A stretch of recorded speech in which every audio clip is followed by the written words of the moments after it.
This is the Hustle and Joe podcast.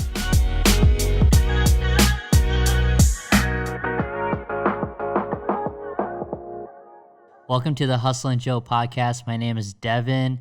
Here today I have Ryan Martinez, who I knew when I first, I met him when I shot his wedding. So that was super interesting. I met him. I was like, this guy is super cool. He's super genuine, down to earth guy, and the path leading up to working together and stuff like that. It's been awesome to get to know him. So Ryan, I guess introduce yourself and what you do and why you do it. Yeah, well, first of all, thank you for those kind words. That was super nice of you. I guess if you're gonna meet me on any day, first impressions on a wedding day, I'm probably in the best mood in my entire life. Right? Yeah, you'd be just all full of joy and excitement. It's Yeah. But a little bit about what I do, I guess. A couple years ago, myself and a co-founder started Volunteer Siouxland. What that is a online volunteer center for our community we live in, Siouxland. And that serves more than just Sioux City. It serves the surrounding cities as well. We help out about 140 nonprofits connect to volunteers. We really tried to get people connected to things they're passionate about instead of just picking up the phone and settling your volunteer hours. If you have mandated hours from your school or you had to hit a certain milestone for work, we try to make it a very meaningful process where you can find something you actually enjoy. Outside of that, you can probably see on the shirt, I got the Siouxland Coffee Festival logo. And that's actually one thing that we started up to raise money for Volunteer Siouxland. We started the Siouxland Coffee Festival last year, a very successful event. We did everything coffee related at that thing. We had a little bit over of 1,100 attendees, so it was a good turnout for the first year event. We're looking at building on that, and that's actually coming up on November 2nd. So we're and this will be the second one. Yeah, second annual. So last year was an inaugural year, and wow, event planning gets kind of crazy with that, and we were just super happy from the feedback we got from the attendees last year. Mm-hmm. So we're just listening to the attendees, implementing some things that they wanted, making sure that the things that they liked kind of stay the same, maybe have a little bit of a tweak to them just to kind of enhance the experience. But yeah, a lot of work goes into event planning. Yeah, so let's take it back to when you were either in high school or college. Did you always see yourself as an entrepreneur? Did you see yourself going to nonprofit? How did you get to where you are today, and what was your process between that and that whole thing? That's a long journey. It is a long journey, but I guess get the meat part. Yeah. So I'll reflect back to one of my first experiences that I can remember being quote unquote entrepreneurial. I remember when I was super young, just a kid, I had a notebook and I wrote a menu, and I posted up a menu inside of my own house for my parents. I'm an only child, so just my parents and myself were living there. And I posted that up, and I made a restaurant inside of our house and basically was charging my parents money to eat their own food in their fridge. And so it was just simple things like, peanut butter and jelly, maybe some, ramen noodles, maybe some crazy spin, but, just right from a very beginning age doing stuff like that. I was always super into rummage sales. Okay. Just all things like that. And so I guess it's always been a part of me. I didn't really know what it was going to look like. I knew in high school when, you're doing your career planning, you pick out what school you want to go to, what do you want to do the rest of your life. And that's very overwhelming for a high school kid who's just trying to have fun with friends and learn about life. So kind of knew that I wanted to be my own boss and create something, but I just didn't know what that was going to look like. So that led me into venturing out to Morningside. So from Hayward in Iowa, so northwest Iowa, went to college at Morningside. It's about 50 miles away, kind of close to home. So I was still able to be around my family. And from there, I was going into design, marketing kind of side of it. And, met a lot of cool people at Morningside to kind of help me push my journey. And I'm sure you probably have the same experiences, but you kind of meet a couple people along the way and they kind of change your course. So when you say, what was your journey? I thought it was this straight line, but it ended up being, you hit a fork in the road and you got to kind of decide where you're going to go with this and what can you do with it. Yeah. But so my journey is kind of all over the place. Yeah. I think it's interesting how the people that you meet, they kind of pick your brain a little bit. They you have that question of what I want to do now that I have what I love to do or my passion, whatever it is. And these people that you meet along the way, whether that's mentors, friends, they'll pick your brain and kind of guide you to like the direction that you want to go. It's more or less like, are you doing it? Are you executing what you actually believe that you want to do? So I guess, yeah, for me, graduated 2015 from Sergeant Bluff, and I basically was, I guess, known for wrestling, and, I was experienced in that, went to Morningside for wrestling, didn't really have a big idea or like a specific idea of what I wanted to study. I was like, oh, business might be an easy route to go to, right? So did that, business, studied advertising, graphic design, kind of similar to you. Quick life hack: if you go to school for business, you have to write papers. You choose design or marketing, you get out of that. Yeah, you just get projects. You get projects. You get time to work on it, and I think that was like what I enjoyed the most was the design and photography classes. I think that's why I do it now. Like, I like to craft things and make quality things and have time to build that. And it was super interesting. And then going on to junior year, I still had wrestling, was doing like all right, and was performing well at a collegiate level. But it kind of hit me. It was like, oh, I'm almost done with college. I came here to wrestle and for school, which is a good thing, people are really, people are really passionate about wrestling and sports. I was thinking one day, like, oh, I'm going to graduate, and then what else do I have? And it's like, I had this identity of wrestler, like Devin. Oh yeah, he wrestles for Morningside. And it's like, once I graduate, it's not going to be Devin who wrestled for Morningside. It's who are you going to be now, and what's your direction to who you want to be in the future. So like, that's the question like I asked myself was, all right, now how do I figure out what I love to do, and how do I pursue that in a career? And it all started with an internship I had with Chatterkick, a social media agency in town. That's where I didn't even know how to do videos. I didn't know how to do photos. Didn't pick up a camera yet. I just knew graphic design, which is an alright thing. I knew how it worked. And I learned, I shadowed people. That's where I met Taylor for the first time at Chatterkick. And he was kind of like my mentor along the way to just like seeing what he did. He was like creating videos for social media. He was experiencing cameras. He's got a background in film. And I was just kind of watching him. I took every opportunity with him. He's like, hey, do you want to tag along to this photo shoot, this video shoot? And I was like, yes, because like I got super interested in what he was doing, that it kind of inspired me to pursue that myself. Yeah, made you a yes man. Yeah. And I was like, I think I always was like a yes man. I kind of, if you know me, I'm like a quiet person, but I put my head down and I work.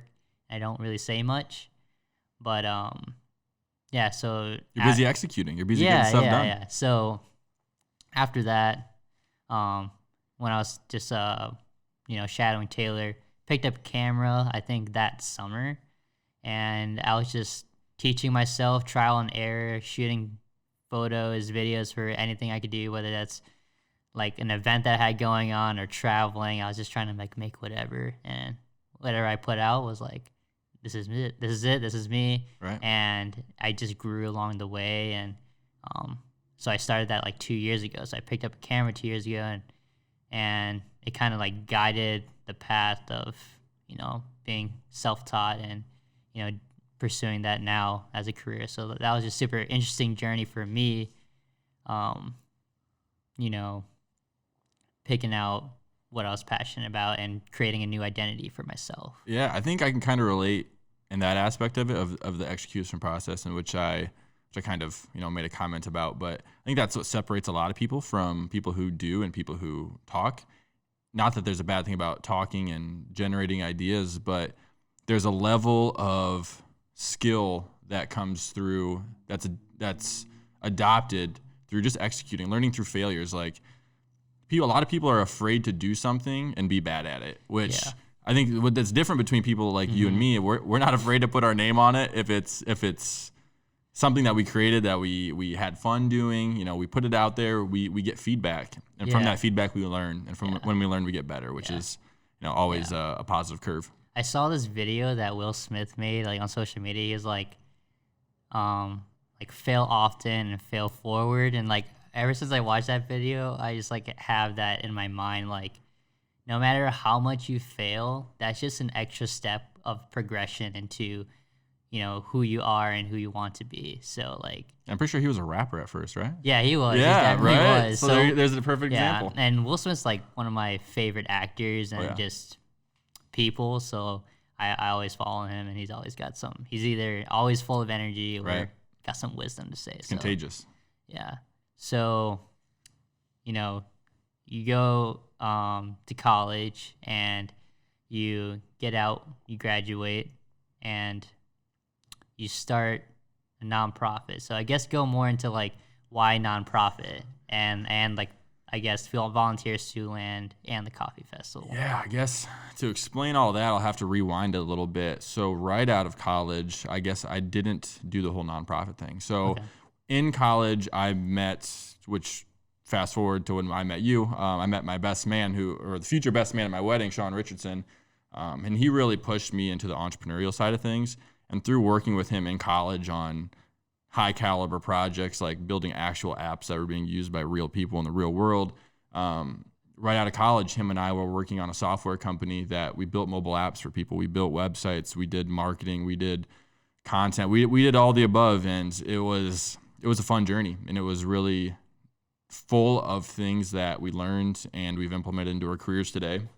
But as all entrepreneurial ventures go, if the client's not paying, the bills aren't coming in. So not so that they're not paying, but let's just say if a deadline's, they say, hey, invoice is August 31st, they don't pay till a month later, or even 10 days later can make the difference of putting food on the plate. So right out of college, taking that deep dive of a risk of employing ourselves and paying ourselves, I had to have some sort of steady income to like pay the bills so I can keep doing what I love to do. So during that time, I took a part-time job at a nonprofit, and I said, hey, I don't want to be doing this to a high caliber. I want to be doing this, on a small basis. I have the skill set, what you need. I can get what you need done. I can communicate your cause to the public, but I got something else that I'm focusing on. And over a few months, that conversation started to shift.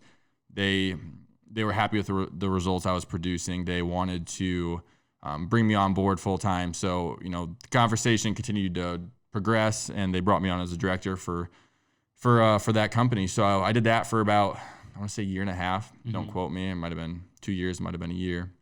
But so I got experience on what it was like to run that marketing team, what it was like to do all that stuff, and that was great. And through that process is when I met my current partner, Kevin Engelcardy. So he's my co-founder of Volunteer Siouxland. So the whole experience was this nonprofit didn't want to continue working on a project they were working on, and I was kind of spearheading.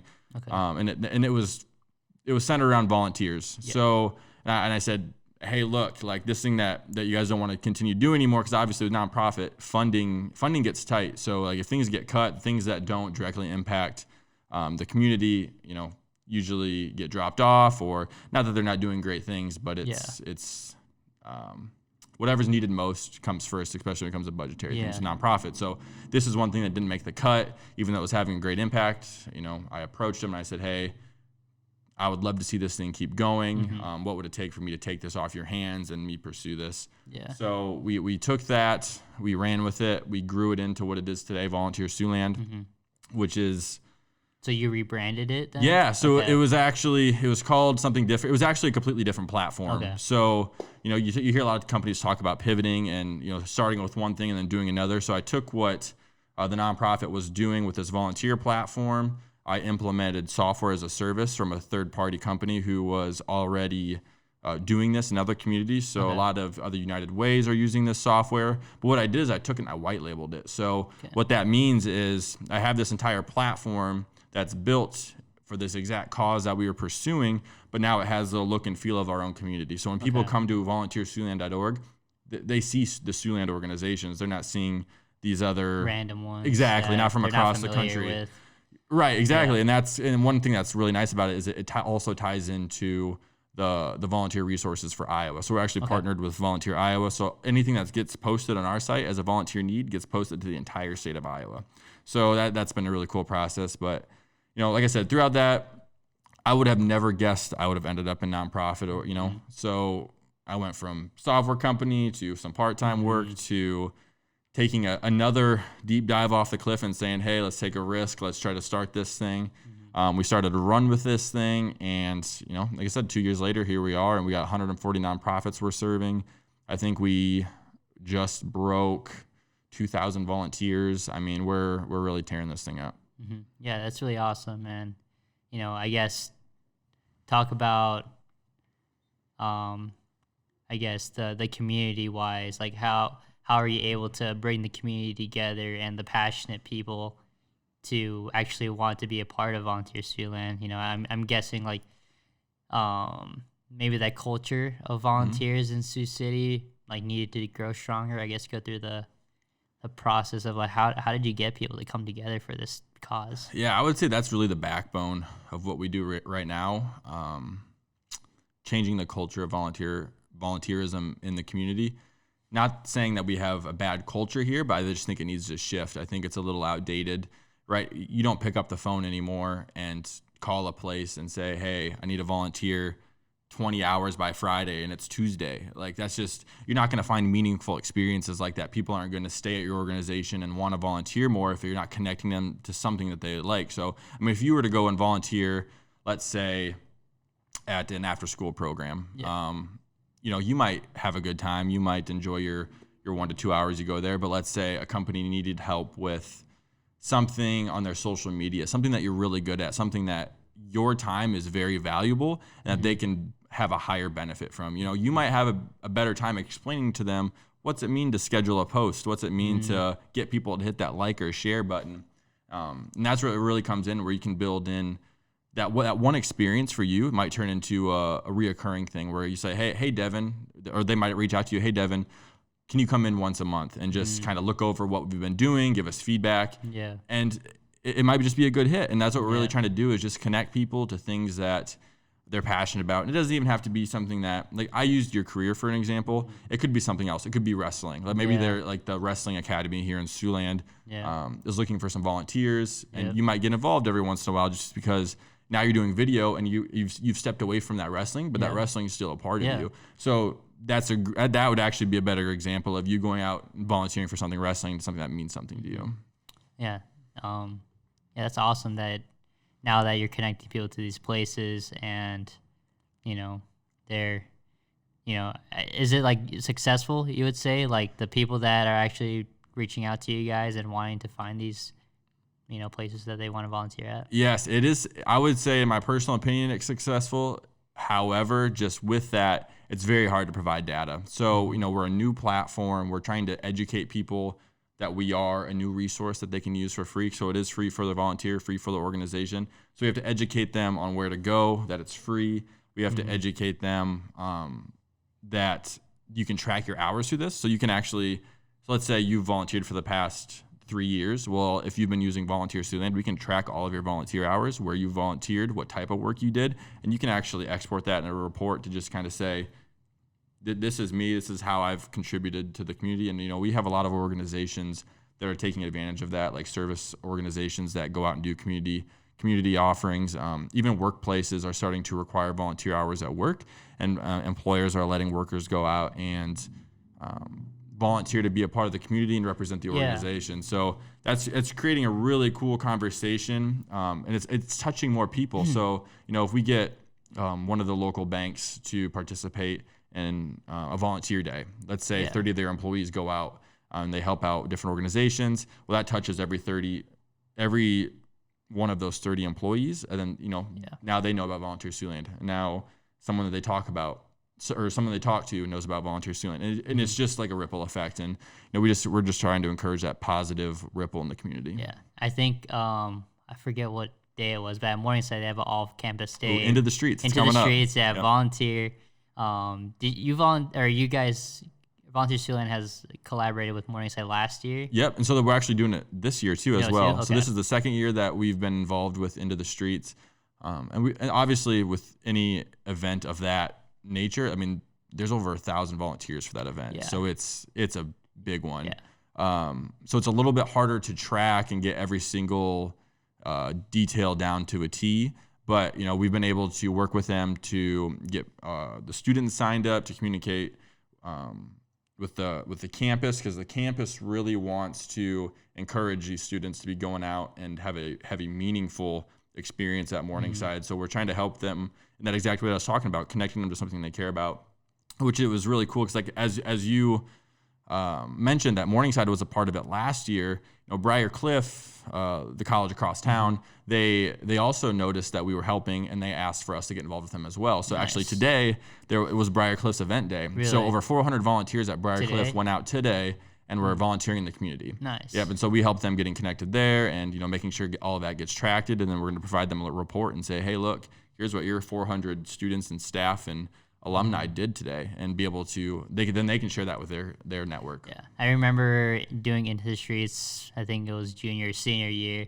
We were doing it for Habitat for Humanity, and it helps. Like, if you're doing it in a group, it helps with bonding with other students too, and ultimately learning more about that organization and what's like what they do and behind the scenes of what they're all about, and learning all about that, it creates a more meaningful service that you're doing for them. So Absolutely. Like, that was a cool thing to be a part of when I was at Morningside. And for Volunteer Sioux, because my roommate Nick, I guess he was like coordinating all that. He mentioned Volunteer Siouxland, and I didn't even meet you then, so I just remember that was a cool thing that Volunteer Siouxland was part of, Into the Streets, and doing a good thing for the community, and to get students involved and kind of changing that culture for the young adults to volunteer, because we don't really see that as much now, just because people are probably busy. But to be able to have students experience that's a pretty good thing. And I think, like you said, students, that's the key word there, and that's really how you change culture. As you start to get people while they're young and try to implement and ingrain things that's going to be worth learning about, that's going to change what the future looks like. And so as colleges are starting to require, like I said, workplaces and colleges are starting to require these volunteer hours, high schools are doing it too. Yeah. And so now we've been in contacts with some of the local high schools about, how can we get connected? How can they use our platform? And again, we're happy to collaborate with any of the high schools that are interested in using our platform to track their volunteer hours. And it all starts somewhere, right? And if we start with someone who's 14, 15, 16, that they're going to have those traits for the rest of their life if they implement volunteering into their regular routine, or they think that's something that you just do. Yeah, something that's important to them. Right, which in volunteering it's something that you have to want to do. It's not something you can force someone to do, because it's in the name. Like, you want to go and volunteer for something that you care about. It's because you want to help, you want to give back, and we really just want to help move the needle on the culture of volunteerism here in Siouxland. Yeah, I guess shifting to the coffee festival and bringing something like that to Sioux City, when was the first time you figured that out and you're like, oh, we need a coffee culture here? Did you notice anything in other cities, or was this always something that interested you to bring to Sioux City? Yeah, I think it all stemmed from throwing events. Events was one of those things that I learned from experience. In college, I would host events for our entrepreneurship group from different groups. I was in student government. Also, in college and leading out of college, the partner I was talking about, Sean Richardson, him and I would throw an event called Base 3. So we'd bring in 3 speakers from around the country, invite the community to come listen about entrepreneurship, innovation, and community building. So we threw like intimate events like that. And so I knew that I loved to throw events. And fast forwarding to Volunteer Siouxland with my current partner, Kevin Engelcarty, he's been doing nonprofit longer than I've been alive. So I mean, that just shows you his experience there. But we were just sitting down one day, and actually the Coffee Festival origin story, not many people know this, but it's actually kind of clever. So we were training nonprofits how to use our software. And so to do that, we created a fake event called Coffee Anonymous, and it was a coffee event. Okay. And after the training, we accidentally left it up. not a big deal. The platform was new. There's not that many people on it. Well, by the end of the day, we had like 10 or 20 RSVPs to this fake coffee event that we created. So going into year one, and we're like, what's going to be our main fundraiser this year? We kind of we got to the drawing board and we created this non-typical fundraiser where we created this community events where people can enjoy the coffee and really just highlight a lot of the cool things that people are already doing in Siouxland. Because everybody loves coffee. And I think, I should say 99.9% of the population loves coffee. No, nothing against the other 0.1%. Yeah. The things that you like too are relevant. But we decided to take that and run with it and make it into something that people could enjoy. Because, one of my passions personally, which is why I did the Base 3 events with Sean, was making Sioux City a destination place. So obviously, I call Sioux City home. I live here with my wife. Our family plans include Sioux City or the Siouxland area. And we just wanted to make a really cool event in Sioux City. Like, you don't have to go to Sioux Falls. You don't have to go to Omaha for a cool event. You don't have to fly out anywhere. We wanted to create cool experiences here in Sioux City where people from the outside could come and enjoy. People in our community can enjoy something in our community. So the first year was all about highlighting all of the local Siouxland shops, what they're doing, and just through a good time. We had some live music there. We had coffee tastings. The coffee and nosh truck was parked inside of the event. So that was really cool. We had a 21-foot stage with a latte art competition going on that. Nice. So there's a lot of oohs and ahs in the crowd, and people were doing their pours and everything. So so when you talk about the coffee festival and like the launch of that, it was really just something, again, unexpected. We didn't go into it saying, hey, let's create a coffee festival. We were like, hey, we saw an opportunity of there's interest here. It's highly marketable, and let's capitalize on it.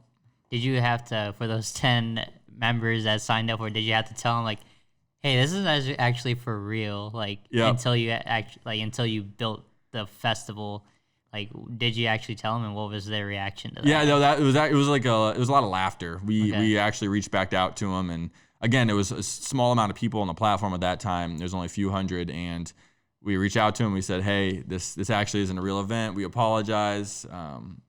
But then we ended up using those contacts, and we did reach out to them, and we officialized and said, hey, we want to do a coffee festival. We reached out back to them, and I'm pretty sure all of them got tickets too.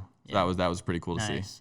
Yeah, and for you saying, you don't have to travel to the bigger cities to get this experience, I kind of take that back to, the Honeywave Media, where me, Taylor, and Brad or it was more Taylor's idea to start Honeywave Media. It's, he's the founder, but I went along with his vision with being a full service media agency in Sioux City.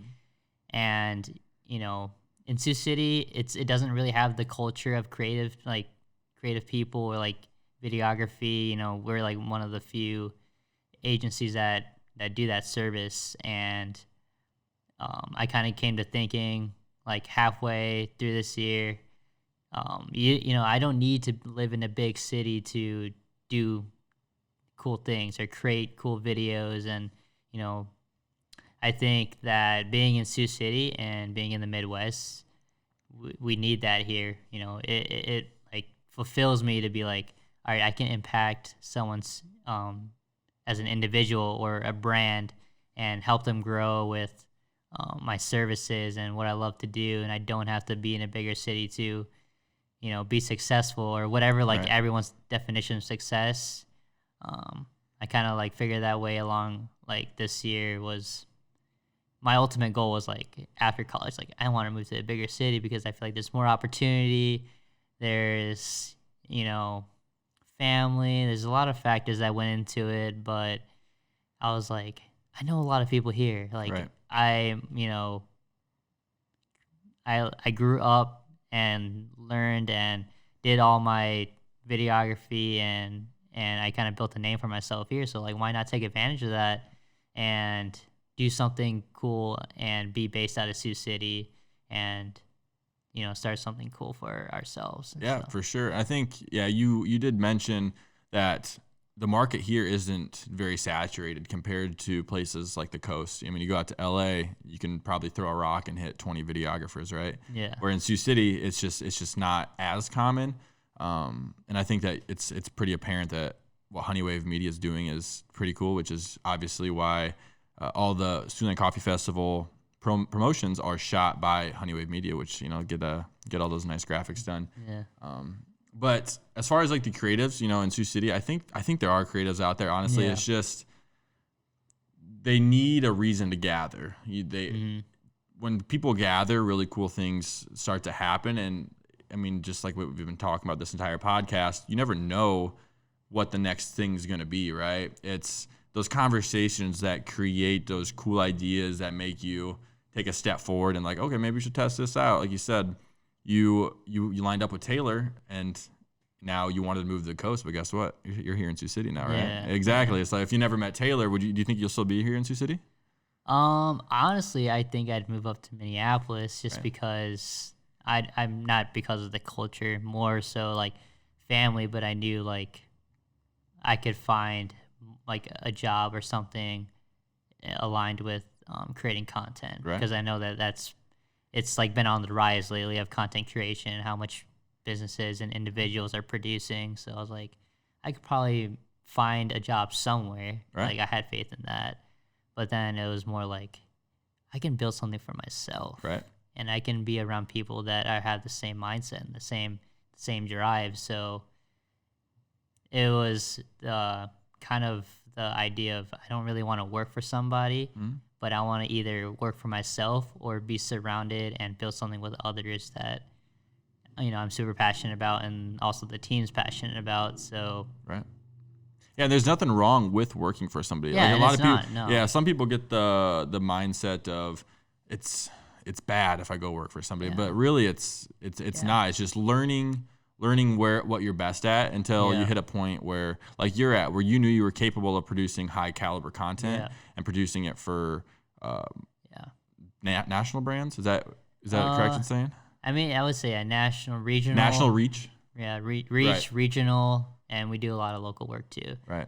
But and you have to like enjoy what you do too. You So, gotta be happy. You gotta yeah, be you gotta happy living your So life. like, I guess that's more like my thing. I found happiness in this area. I knew that I could pursue this as a career, so I went and chased that. Right. So Obviously, it wasn't more of the idea like, oh, like I don't want to work for somebody, but I'd rather pursue what I love to do first. Yeah, I think that key component is knowing what's going to make you happy and not just chasing a dream and not understanding why you're chasing it. Yeah. A lot of it for me was identifying what are my priorities, what are my main 3 goals in life, and that was always, I don't think they've ever changed ever since I was at a young age and wrote these down. First one was to be a good husband. So I am currently married to my wife Jessica, and happily married ever since November 24th last year, which you shot at. Yeah. Be a good father. I wanted to have kids. Hopefully that's in the timeline. All the stars align with there, and have a career that I enjoy. So one thing that I've always reflected on, I've always been impressed that I've never put a dollar amount on that, even at a young age, because I know there was times where I thought a dollar amount is what would make me happy, and there's been times where I've made more money, and there's been times where I've made less money. Obviously, with running a business, like I said, the clients, they don't pay, you don't get paid in time, all that stuff goes down with entrepreneurship. It was really eye-opening when I did all my shifting and put my eggs into different baskets of just noticing how much more happy I was when I was chasing the things that I always wanted to do, and that actually meant something to me, and not trying to just impress somebody. Like, oh, hey, I make X amount a year. Like when you're chasing that, you're always seeking approval from other people, right? Where internally, I always knew that, obviously everybody wants to be able to be the most successful version of themselves, right? Yeah. But I knew that the dollar amount wasn't what I was ever chasing. It was those other 3 components that I've kind of just held true to and made sure that I emphasize those.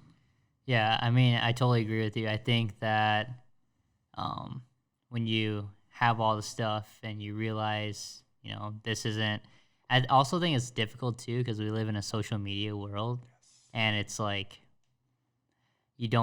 what you see on social media and the internet is people's highlights. Yep. You don't see what they're going through, what's going on in their mind, like, actually. So what you see there is like what other people are doing. You just kind of need to focus on yourself and what you want to do. Don't really care what other people are doing, and also, you can respect other people's lives and what they choose to do. But if you don't want it, then you ultimately shouldn't run with the crowd and should Right. choose what makes you happy, like as an individual.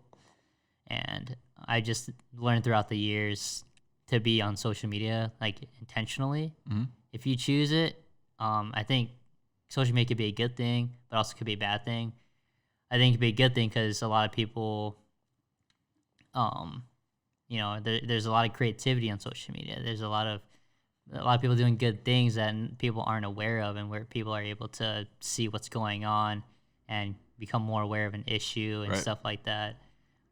Where it becomes bad is where, like I said, you compare yourself, and it's kind of hard too because I like to post, but ultimately if I post, then I feel like I'm just doing the same thing to other people. Right. Like I'm showing my highlights. Right. So it's kind of tough to be like, all right, I want to post on social media, and I don't think it's a bad thing to take a break or to be on social media with intentionality and be like, all right, I need to be on social media because my business revolves around social media and content creation and kind of like branding myself. But ultimately, you have to, if you're gonna post, do it out of your own joy. Don't do it for other people. And I think basically not this summer, last summer, junior year summer, 2 years ago, I went to Spain, and that was when like I was starting to kick off like doing the content creation.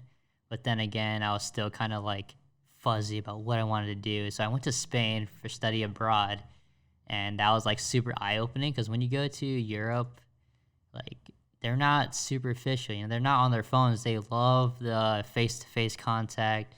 They love to make relationships and just enjoy each other's companies. And I was barely on my phone. Like I went to classes, I hung out with people. The only time I was on it was just to communicate like where we're gonna meet up. Right. And I was barely on social media. Different lifestyle. And yeah, the cleanse was like just eye-opening because I was able just to enjoy life. Like I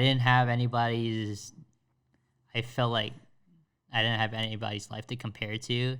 Isn't it an interesting time we live in where we get to constantly see what other people are doing? Yeah. That's insane. Yeah, and I think it was just super super cool to like live in the moment, Right. and not even like care about what people think about you. And I've also like learned too, if people, even on social media or people are that just doing stuff, just not to judge people either, because that's what they love to do. Yeah, if they're happy. And I want to support other people as much as my supporters. If they support me, I want to support other people too. And I think social media could play a big part on that. You just got to use it with intentionality. Yeah, and I think as long as people understand that, like, it doesn't matter if I don't like if you're happy, right? Yeah. As long as you are happy that you're happy, that's all it is. Yeah. You don't have to worry about what other people think of you. So you don't need to be posting for approval of other people or to get someone's attention. Like, again, people can live their lives how they want, and as long as you're not hurting anybody or bringing anyone down. Exactly. I mean, do what you want to do. Like, who cares? Just be yourself and have fun with it. Be creative. Yeah, I think that's like what life should just. I feel like if life was taken just a little bit less serious, I think I learned that too. Is like I lived a little bit less serious, and if I didn't put pressure on myself, or I feel like stress and pressure is all like self like imposed. Like always. Like I guess like if I was stressed about like maybe a client like just dropped like a project on me that was like last minute, ultimately like I guess the first thing people would do would be like, oh, like I just got this thing out, like this project. Yeah. I don't know if I'm gonna be able to get it done because I know it's gonna take time. It's all about perspective. Yeah, it's just perspective and the positivity and the mindset. And you're blessed with that problem. Like you're lucky to have a client drop work on you. Yeah, and the thing is, like, I'd rather be doing this than something else. Like, Exactly. I wouldn't rather. I I'd rather be in this place where I am now than any other place. And yeah, just the mindset. You got to be positive about and grateful and having gratitude of where you're at, and also pursuing your goals, your own goals, not for anybody else. And yeah, I think there's something to be said about living in the Midwest. You know, I've traveled quite a bit, and I've never had any bad experiences on either coast, no matter where it's at. But living in the Midwest, people just seem happier. Like, I'm pretty sure Lamar's, Iowa is one of like the top 10 happiest places on earth. Like, it's just a different vibe here. You know, you're waving to everybody you drive by. You brush shoulders with somebody at the grocery store. It's a nice greeting. Oh, hello. You know, it's like everyone's kind, or mostly everyone's kind. I mean, I think there's something special about the Midwest that people kind of overlook sometimes. Yeah. So I guess you talked about you and your wife. So I know you're a go-getter. You know, you hustle. And you work to grow something. So how does one pursue something but also have a strong relationship with their partner? Yeah, this was a combination of balance, I would say, for sure, of personal life and work life. And someone who, again, taught me about this was Sean Richardson. He's known his now wife ever since high school. So like, he knew that she was the one, and she was always there to support him, push him to do greater things. And now he's running a very successful tech company in the construction industry. And, you know, he's always had that support of that extra person that's in his corner, always saying, good job, keep pushing. And, you know, he told me that when I first met him, he's like, honestly, this is a huge asset. Like, this is something I live by. This is something that I find true. And, you know, he was right. I met Jess, and ever since meeting her, she's always been right there in my corner, whether it was during the highs, during the lows, pushing me to go forward, even critiquing me, like having an extra person with another set of eyes and saying, hey, or to call me on my shit sometimes, you know, because I'm not always right. Like I said, I like to test things. I like to learn. I like to fail. And from that, I learn. And being able to have that extra person in your corner, I don't know if you can put a value on that. As far as balance, though, it's really just about understanding the dynamics of the relationship. And I don't want to like quantify it, but like, what do I need from her? What does she need from me? And what's important to you and what's important to her? Right. Yeah. And like, I think it's learning about that from each other. And, you know, I have things that meant a whole heck of a lot to me. And she's introduced me to so many things that have opened my eyes about the world. So she's worked with people with disabilities, highlighting autism on the spectrum there, along with a syndrome called Rett syndrome. And I've met these kids that, well, I guess they're not kids anymore now, they're teenagers. Oh my gosh, I feel old saying that. But you know, introduced me to peoples that have these special needs, and it really opened up my heart to a lot of things going on in the world. Like, a lot of the problems I have, my everyday things that I might complain about, are so insignificant. Like, there's other people out there that have so many more barriers that are still leading a great life. And like I said, she kind of just has opened up my eyes to that, and having that person there for you, again, that's pushing me to grow. Now, maybe it's not getting better at Photoshop or getting better at recording videos, but making me a better person, helping me understand the world a little bit better, and just having someone to experience life with. Like I said, it's hard to put that value on it, but again, that's my personal experience. You know, not everybody needs that person there or wants that person there. They might have their own path, but you know, I can just say from personal experience, having my wife there has made everything better. Yeah, and not just like, I guess relationships like that, but even like friendships. You know, you need that close inner circle that's always going to support you. Oh, 100%. I need that group chat text. I need to send that hype message. Like when I just landed a new deal or something. Yeah. Like you have to send that to the friends and you know, celebrate those wins like that too. Yeah. And like your inner friends, your inner circle, they're always going to support you and they're always going to call you on your crap. And Oh, like, yes. they're always going to keep it 100, and, you know, ultimately that's going to help you grow as a person, individual, and what you're pursuing. Like you said, you know, helping you figure out the world and more about yourself and your mind and your thinking. Right. So also having an inner circle helps a lot. And inner circle could be the people that you work with, or, you know, friends that you've chosen to be in that inner circle.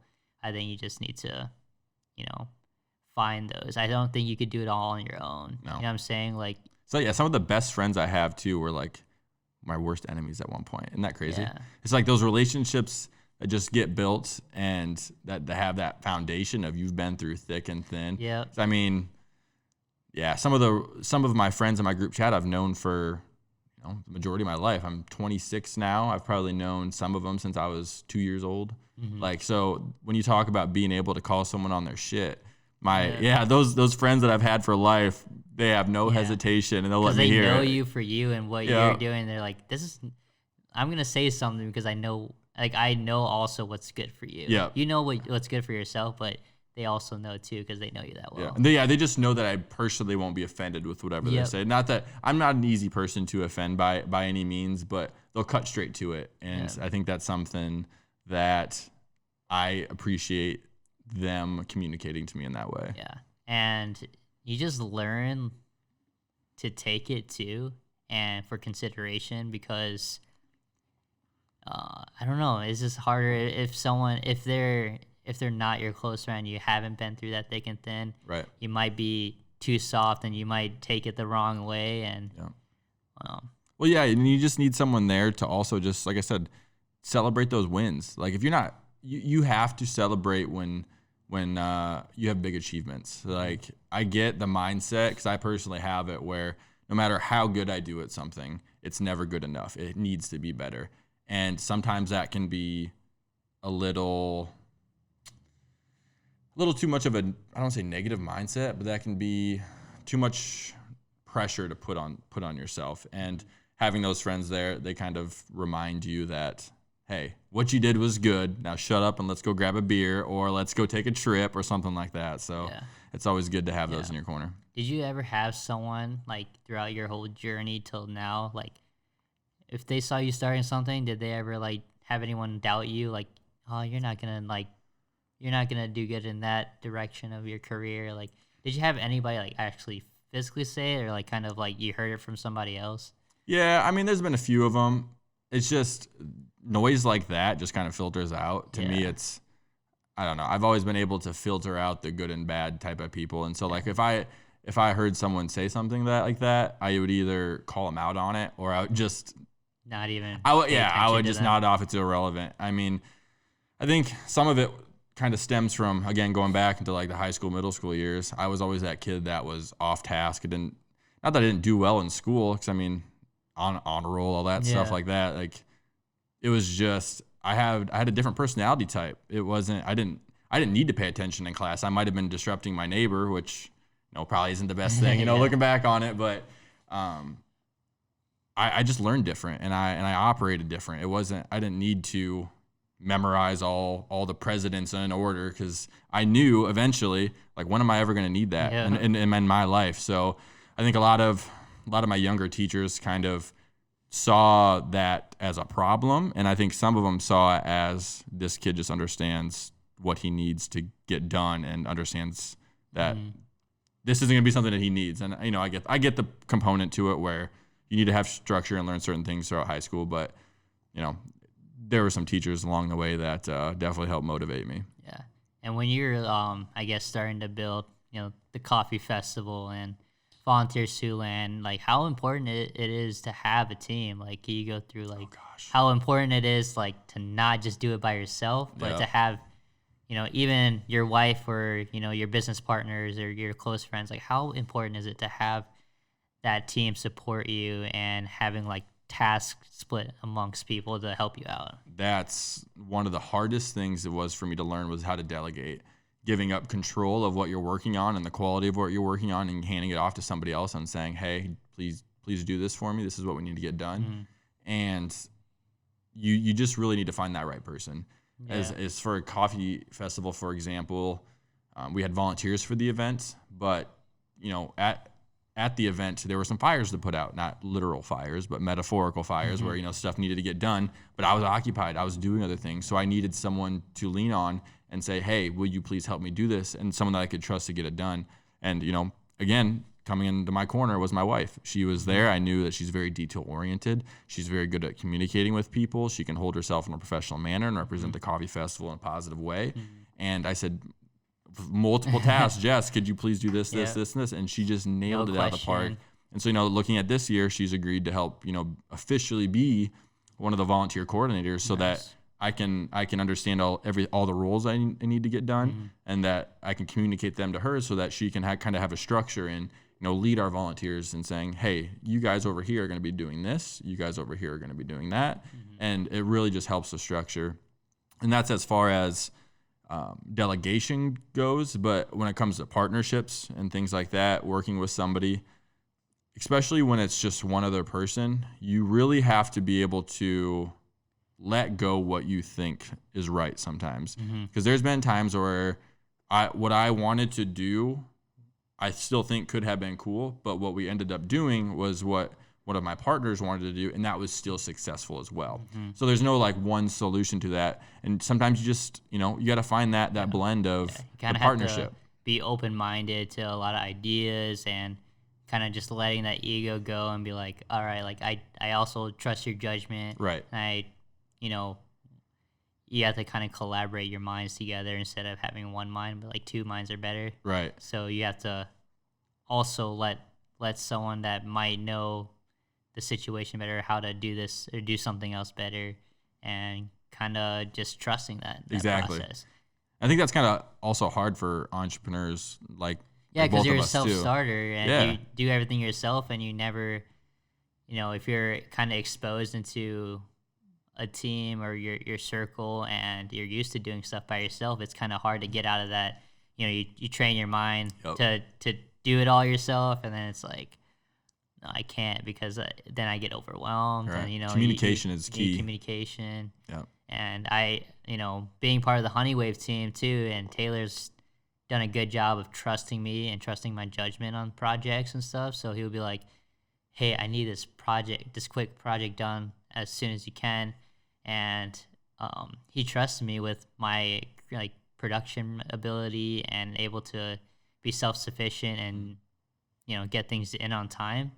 And it works too, because it's even vice versa. I can lean on him and be like, "Hey, can you help me with this part of the project so I can focus on more of this other project?" Right. And it's no questions.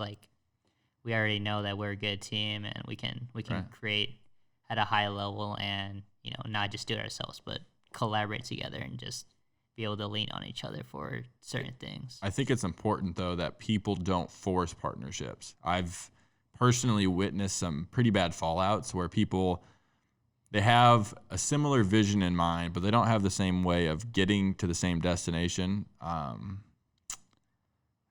You really need to make sure that all of your values align, I think, especially when starting a new business. It's very crucial to make sure you understand who your partner is, how they operate, what makes them tick, because you're going to be working with that person. For the longevity of that company that you start, you'll be working with that person until further notice. So that's super important to have. And friendships can be broken. I mean, they can be. And I've even seen families who do business with each other, and they fall apart because the business and the money gets in the way of it. Yeah. And it's not healthy. So you have to have that, whether that's your business partners or even your close friends. You gotta choose those people wisely, and being able to know their ins and outs, and just honestly, just whenever you're in their presence and you guys are hanging out with each other, you just have to enjoy one's company too. You can't be uncomfortable with right.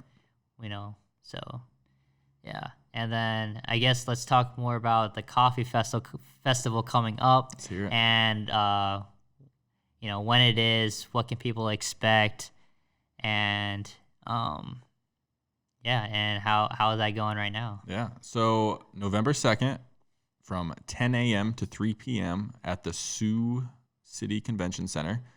That will be the second annual Siouxland Coffee Festival. You get your tickets at SiouxlandCoffee.com or head over to our Facebook, actually. We got our Facebook event. Say you're interested, get all the updates there. That's at Siouxland Coffee. But all that is going better than last year. As first-year events are always scary because you don't know what to expect. But because we said like 1,100 people attendees. Yep, we just broke 1,100 attendees last year. Okay. So that was pretty cool. But marketing for a first-year event is terrifying. Yeah, so especially when it comes to ticket sales, it's like, come on, people, get in the door. But so we're building off that from last year, and so this year we're way ahead of where we were last year. But that's to be expected because we want to grow this thing. We don't want it to be what it was last year. We want it to be better. But you can expect sample coffees from all these different vendors, and all of this is included with the one ticket type. It's just general admission. Live music, sample all the coffees. There'll be a latte art competition. You can actually paint with coffee. So that was a really fun attraction last year. And I know a lot of the parents who brought their kids really enjoyed that section of it last year. We're going to have around between 20 and 30 vendors varying from local to regional to national. So that's been very exciting to bring on some regional and national brands this year. There's going to be, what else we got going on? The coffee and Coffee and Nosh food truck will be there. They'll be doing some samples of coffee as well, but actually they'll be doing some trivia outside of their truck. Food will not be for purchase at the event, unfortunately, just because of some standards with the convention center and the contracts that we have, so we can't officially sell food, but we're working on some workarounds for that. So last year we had some vendors handing out some samples of food. We got tea this year, so that was a huge version or upgrade from last year. Was people said, "Hey, we had a good time, but we'll get some tea," So yeah, because there's a different type of. I mean, your target is coffee lovers, right? And people who love coffee or just interested in coffee. But there's also this sub target that's like, oh, we like tea too. Right. Like, can you highlight a little bit of this in the event? The caffeine experience. Yeah. So I guess. Them being interested in tea, like I guess what did you start doing now that from last year that they wanted more tea stuff? Yeah, so we didn't do anything too crazy. We're just dipping our toes in the water there. So we just brought on a couple of tea vendors, people that we knew have been in the industry for a little bit and can speak educatedly on all those topics. Going forward, though, we still have that component to it where it's got some tea, but we still have a lot more, like I said, coffee experiences. A few of the highlights this year, because a vendor from last year actually approached us and said, "Hey, we had a great time last year. Can we be a sponsor?" And not only a sponsor, but they wanted to be a presenting sponsor. Yeah. So we've been working with our presenting sponsor, Stone Brew, on that, and we're actually going to work with them to bring in a bean to brew experience. So what that's going to be is 4 stations that teach you how coffee gets from point where it's grown all the way into your cup at home. So there'll be Stone Brew is working with their importer, Cafe Imports. That's out of Minneapolis, actually. So they do green coffee beans. So that'll be one component to it, of the green coffee beans, learning about where it's from, how it's grown, why is coffee green. Because I don't know if a lot of people don't know that coffee is green when it starts. I didn't learn that till when we shot your podcast with Brad. I didn't know that. That was an interesting fact.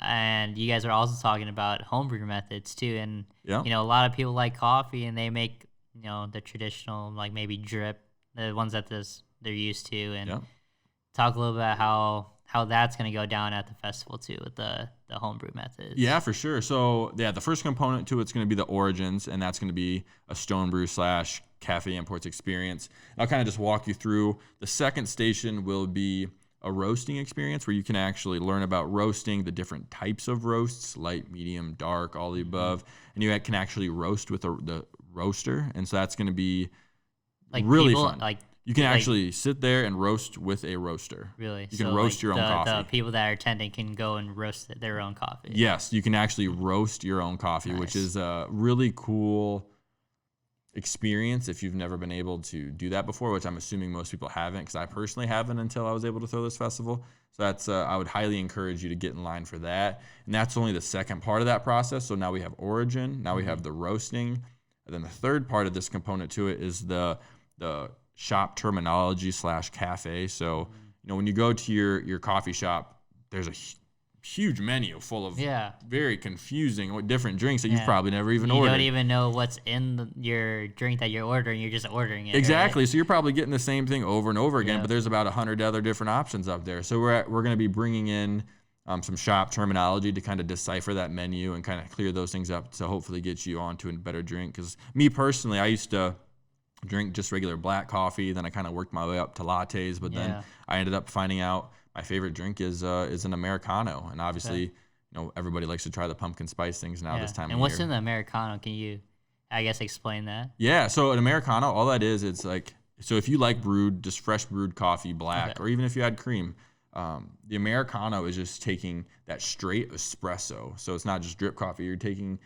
straight espresso and mixing it with water, and it's just creating this really pure, smooth drink. And you can get that iced, not iced, preference depending on what it's like. But we live in the Midwest, so iced and non-iced are two good options, whether it's winter or summer here. Yeah. And then moving on, sorry, to your final one, you were talking about homebrew. So now we got the origin, we have roasting, we have shop terminology, and finally we want to bring that all home to homebrew methods. So we're going to have some trained baristas there teaching you how to make the best coffee possible at home and different methods, different equipment you can use, and things of that nature. So I don't want to give too much away because there's some good value at the event. So you obviously want to go through that experience. But yeah, everything from where the coffee comes from to how to make it in your own home, and you can kind of expect that at this year's Sioux Coffee Festival. Yeah.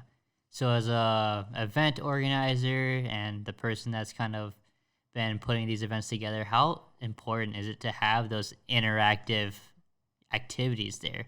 Because I know, I guess, if you're nonprofits who put on events, they might struggle with what's working, what's not working, and even those interactive pieces kind of resonate with the people who are attending. So how's important to have those interactive? They're pretty activities? crucial, to be honest. I'd say they're right up there along with event layout. So those two kind of go into each other. So last year we had to arrange this space in a way that we knew we had to think like an attendee, when they walk through those doors, what are they going to want to do first? What are they going to see? Where are they going to step to? If the line's long, where are they going to go after that? How can we push the attendee naturally in a way so they can experience the whole event without missing anything? So that was kind of the first layout, because we knew what the experiences that were going to be there. So then we just kind of created this map of how we hoped that they would move organically throughout the event. And so that's what we did with this year. We thought about how can we educate the average person more about coffee. So people are coming to this event with the expectation of doing all things coffee related and drinking a bunch of coffee. But truly what we want to do is have them come to the event, have good coffee, but walk away learning something new about coffee. So that's the end goal, is we want to teach them something. We want them to walk away with value of something they learned at our events through those experiences while having a good time because of the very intentional event layout. Because there's been a lot of events I've been to where if you don't have a good layout, things get clustered, people leave, you get bad reviews. And fortunately, we didn't have any terrible reviews or even bad reviews, to be frank. But we want to make sure that those problems don't arise. We want to eliminate any problems in advance. You want to make the consumer experience as best as possible. Yeah, flawless. Yeah, and even like you said, you have bad reviews, or not bad reviews, but maybe like recommendations or what people actually want to see next year, right? Right. Especially, even things about like parking. Like, where are your attendees going to park? Do they know where to park? Do they know how much it costs to park? Is it free to park? There's a million questions for every different aspect that you have to think about. How long is a general attendee going to stay here? Can we fit X amount of people in this space for that amount of time? Are people going to come in the hundreds? Are they going to bring their kids? Which we are a family-friendly event. We didn't really push that last year, but it just kind of happened naturally that people are able to come out and have a good time with their family, friends. Some of their kids were with, and it just turned out to be a good event. But yeah. So when it comes down to event planning, there's a million things that go into it, and it's just really trying to get inside the head of an attendee and like saying, if I were attending this event, what would I want? How would I want to experience it? And really just locking that in. Yeah, and that makes a big difference too when you're thinking it from a audience perspective or consumer perspective, how they're going to experience that. And then you take action or you try something, Right. trial and error and see what works, and hopefully like improve every year and grow every year. So yeah, that's the ultimate goal. And then you also, all the proceeds from the festival go back to Volunteer Siouxland. So That's correct. that's really important to both of the things that you're starting. So talk a little bit more about your kind of goal to have all the proceeds go to the Volunteer Siouxland. Yeah, so we knew doing this event, it was going to be a very non-typical fundraiser rather than inviting people to come and, saying, hey, we're doing this in the community. We want you to support it. Could you generously support by writing a check or donating? We didn't want to do that typical fundraiser because we wanted to have a community buy-in and create something, like I said, that can bring people to Sioux City, but can also get people connected to the cause. So we knew that if people came to the event, we need them to also walk away with knowing that it supported Volunteer Siouxland. Whether they knew what Volunteer Siouxland did or not, that wasn't the goal, surprising. If they walked away hearing Volunteer Siouxland, that's a win for us. Mm-hmm. Did I try to promote the cause? Absolutely. And we did have a pretty good response of people understanding what Volunteer Siouxland was.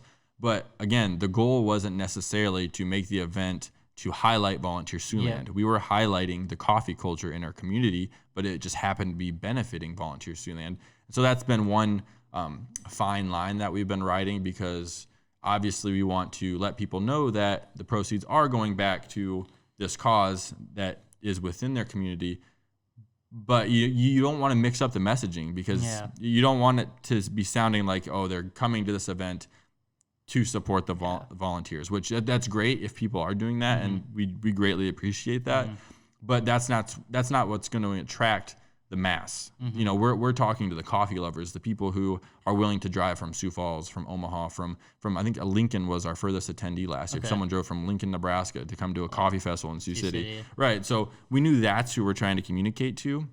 And then implementing tools on social media. Facebook's been crazy successful with their event feature. So if I go on to Facebook and let's say Honeywave Media is throwing a tech party and I hit interested, all of my friends now see that I'm interested in Honeywave's tech party. Well, guess what? I have 20 tech friends that see that I'm interested, and they're going to hit interested. And guess what? Now all of their friends see that, so it's just really this domino effect, and connecting this event that we're doing to the cause that we're supporting. So it's just really finding a really clever way of educating the consumer / attendee about what we're doing and why we're doing it.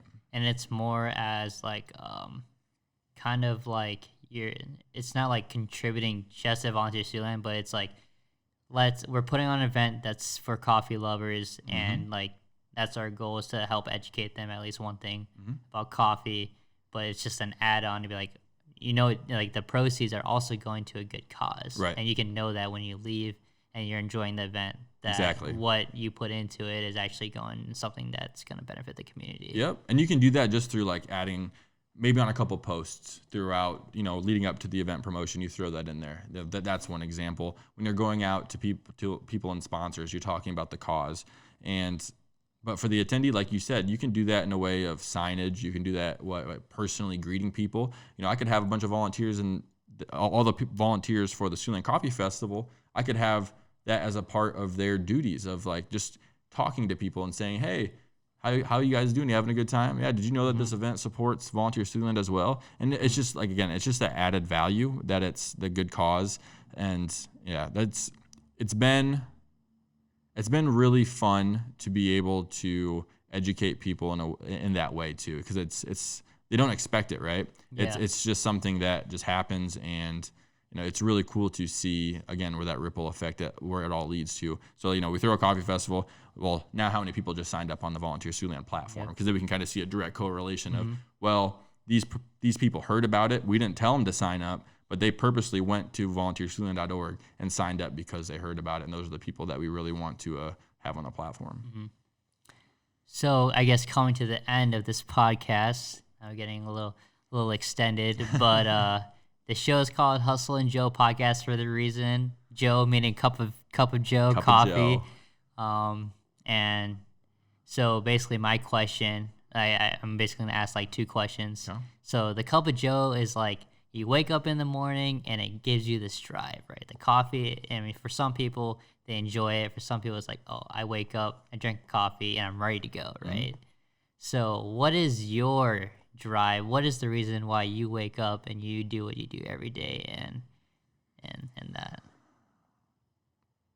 That's a good question. How long do you want this podcast to go? I mean, it could be short. It could be as extended as you want it to be. But your main drive for waking up and being able to just enjoy what Yeah. you do, it doesn't have to be like why you hustle or anything. It can just be like why you wake up and you want to do what you do because you love it that much. Right.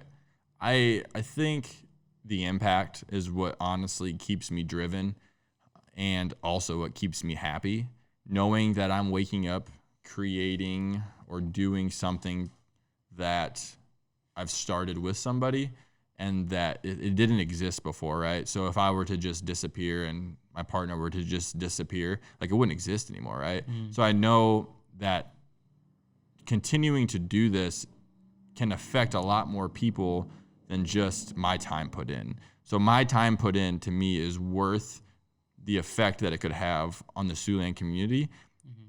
Like I said, if we're hitting these high schools and colleges and connecting these kids to opportunities that lead into something greater, those kids might stay around the area. They might move all around the world. And if we can continue to move the culture of that forward, it's really cool to think about the impact that we could have as a whole. Not necessarily saying that I'm having that impact, but helping push people to achieve something bigger, something better, pushing us in a forward direction. I mean, when you get into that question, it can be very deep, really detailed. It could be in a lot of different variations of where what drives you to do what you do, and it can go like your impact can be on a really individual scope where like you have impact on one person's life and you're able to help them with their direction and guide them to do something big, but also could be at scale. You'd be like, I could change the culture. I could change a lot of people's lives and help them, pursue what they want to pursue. Yeah, and I think that motivator specifically is tied to Volunteer Siouxland. So that is just one component to it. If we're talking about Coffee Festival, like which is my entire life up until November 2nd, that motivator is bringing something cool to Sioux City. It really is. And knowing that people are flying in to our event, or flying into Sioux City to be a part of our event, that means a whole heck of a lot to me. When I say that with pride. Like someone's flying in to Sioux City to be in Sioux City for a Sioux City event. Yeah.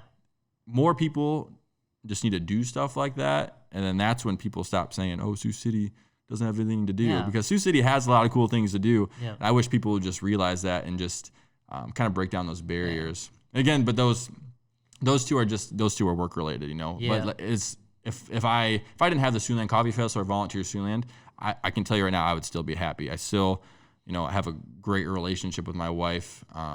We have a lot of goals that we personally have set for ourselves, and that in itself, like I said, I have that second goal that I'm trying to tick off right now too of, eventually raising a family. But I want to make sure that whenever I'm ready to have a family, that it's going to be in a community that I take pride in, that that I feel like it's safe for them to be in, that they're going to have the best opportunities. And so doing these things with Volunteer Siouxland and the Siouxland Coffee Festival are helping me kind of mold the community in a way, even if it's just a little bit, to make it a better space for not only my kids, but, the future kids of the Siouxland area. Yeah. And that's honestly like a great goal to have, foreseeing the future and kind of like building that foundation. I think that's really important. Who inspires you? Who inspires me? Famous people or like local people? It could be both. I mean, it could be who, I guess, has the most impact on you, or it maybe has the most influence on you, something along those lines. Honestly, I know I've talked about it a lot this podcast, but I gotta go with my wife. She I know a lot of people see what I'm doing because what I'm doing is on the screen. You know, it's on Facebook, it's on Twitter. Like, people see what I'm doing because it's out there. Yeah. Where my wife, what she does every day, she's actually a speech language pathologist and also a certified lactation counselor. And so she's in a hospital setting. And, you know, even after doing that in a hospital setting, she goes out into the Siouxland area and uses her services for people at home because there's a need for her trade in our area. So the only reason that she spends extra time after work to work more is because she knows that people in the area, if they need her service, they're not going to get it if she's not doing it. And you know, she helps people from anything with, when you hear speech pathologist, it can be anything from like kids or children's speech to people who have had strokes and can't eat anymore. And you know, she helps people along that process. And you know, I think I'm doing, you know, a couple cool things, you know, but she's literally every day going in and impacting people's lives. And it's like, gives me goosebumps thinking about it, talking about it. 'Cause it's like, she changes whether people can eat for the rest of their life. She changes how kids are going to be perceived, because growing up, kids, I mean, you think speech impediments can be bad, because I mean, there's bullying in schools. You know, it just happens. Kids have to learn right from wrong. But you know, even like the little impact of her helping a child be able to communicate doesn't mean that they're gonna make fun of. But maybe they can communicate that they need something. Maybe like they can't say that, hey, I'm hungry, or hey, I'm thirsty, or hey, I have a pain on my arm. The things that we take for granted that we don't even really realize. You know, like you said, that your situation is not as bad as other people's situation, and having her making those impact, you know, you can see it from your lens on what she's doing, you know, make an impact on how you're living your life. Right. And I mean, that's just a standpoint from her doing her work. And like I said, outside of her work, you know, she's opened up my eyes and heart to a lot of people with disabilities and different types of disabilities. And I know that now that's something I personally spend my time volunteering for and advocating for is kids with disabilities now. So I wouldn't be able to do that without motivation and inspiration from her. I don't know if I've ever told her that or not. So this might be the first time she ever hears it. Maybe you should go. Maybe after this episode, be like a little appreciation here. Yeah. But you know, just tell her how it is, and you know, if you haven't told her that, I think she might need to hear it, and I think that'd be really cool. Yeah, but I think, you know, I've had motivators all my entire life, right? You know, famous people, friends, family do really cool things. So everyone has one that sticks out. You know, mine just happens to be my wife. Awesome. Well, thank you, Ryan, for being on the podcast and, you know, sharing your experience and, you know, your insights on a lot of topics. You know, hopefully maybe in the future have you back on again. But, you know, people can look forward to going to the Siouxland Coffee Festival in Sioux City on November 2nd. November 2nd, Sioux City Convention Center. Tickets at SiouxlandCoffee.com. And how else can people, you know, interact or reach you or find out more about the festival other than, you know, whether that's buying tickets or finding out more information about the festival or, you know, contacting you? Yeah, reach out to me. I mean, my personal handle is Ryan Does Online. That's usually that across the board. Otherwise, if you're looking for coffee festival stuff, at Siouxland Coffee, you'll find everything there. But I'm a pretty approachable dude, so if you want to reach out to me, I'm probably going to respond and say, hey, what's up? And I always enjoy helping others. So, you know, I might not be able to spend an exuberant amount of time, you know, right now, because obviously I got the coffee festival stuff going on. But if you had any questions, from the event organizing standpoint, or starting a business, starting a nonprofit, any of that, shoot me a message. I'd be happy to give you any advice that I may have. Yep. All right. Well, thank you, and we'll see you next time. Thanks, Devin.